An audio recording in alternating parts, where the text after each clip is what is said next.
Disclosure: educational content developed with AI. What does it mean to be resilient? Is it simply to endure, to survive the storms that life throws at us? Or is it something more?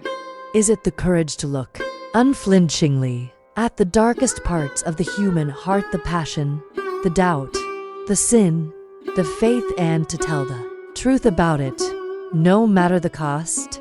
This is not a story of easy answers.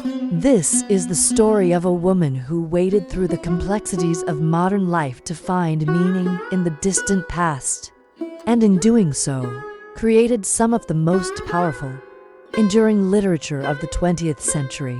She was a warrioress of the page, a mother in exile, a convert who defended her faith with a pen sharper than any sword. Her name was Sigrid Undset, and her life is a masterclass in a resilience that is not about hardening the heart, but about opening it to a truth that transforms. Sigrid Undset was born in 1882 in Denmark, but her soul was forged in Norway. Her father, a brilliant archaeologist, filled her young mind with the sagas of the Vikings, with the intricate metalwork and stories of the Middle Ages. He gave her a gift, a deep, visceral connection to history. But this gift came with a shadow. He died when Sigrid was just 11, plunging her family into financial uncertainty. The weight of responsibility fell early on her shoulders. At 16, she was forced to leave her dreams of art school behind and take a clerical job, a mind-numbing 10-year sentence in an office. But Sigrid's mind was anything but numb. She was observing, storing away the nuances of human character, the quiet dramas of ordinary life. And at night, she wrote. She didn't write about knights and castles. Not yet. She began with what she knew, the modern world. Her early heroines were women trapped by poverty, by social convention, by love affairs that promised liberation but delivered new forms of bondage. In books like Jenny, she explored the raw, often controversial themes of female sexuality and artistic ambition with a shocking honesty. She was writing the messy, complicated truth of women's lives long before it was acceptable to do so. This was her first act of resilience, refusing to look away from the uncomfortable present. But Sigrid felt that the modern world had become shallow, rootless. To find a deeper truth, she made a breathtaking creative leap. She returned to the world her father had shown her, 14th century Norway. The result was Kristin Lavransdatter, a trilogy that would win her the Nobel Prize in Literature in 1928. This wasn't a romantic escape into the past. It was a psychological excavation. Kristin is not a simple heroine. She is stubborn, passionate, and flawed. She defies her father to pursue a tumultuous love affair. She experiences the ecstasies of passion and the agonies of betrayal. She bears children. She manages a vast estate. She endures the Black Plague. We see her sin, we see her pride, and we see her relentless, grinding journey toward grace and redemption. Undset didn't just write a historical novel. She resurrected a world and placed a profoundly real, modern woman at its center.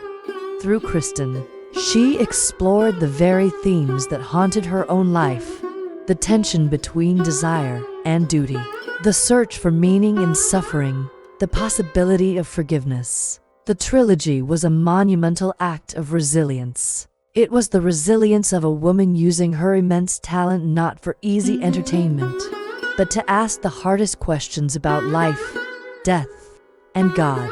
In creating Kristin, Sigrid was, in a way, forging her own soul, preparing it for the cataclysm to come. As the clouds of Nazism gathered over Europe, Sigrid Undset's personal convictions collided with world history.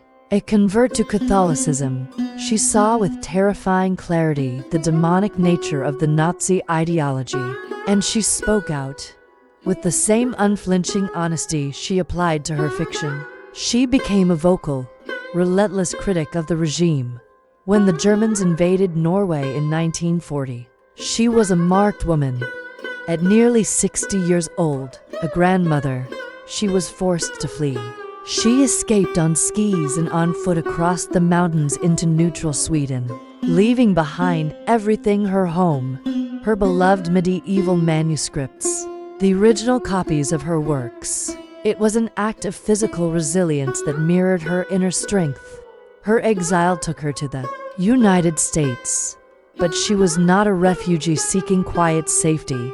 She became a propagandist for the Allied cause, writing articles, giving speeches, her voice a weapon against the tyranny she had escaped.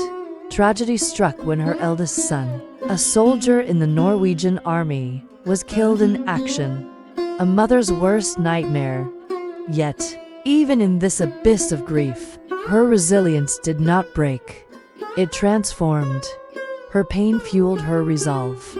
She continued to write, to fight, believing that the world of faith and reason she championed was worth the ultimate sacrifice. Sigrid Undset returned to a liberated Norway after the war, a national hero. But she returned to a home that had been looted and desecrated by the Nazis. She spent her final years in quiet solitude, her spirit weathered but unbroken, until her death in 1949. So, what is the echo of her resilience today?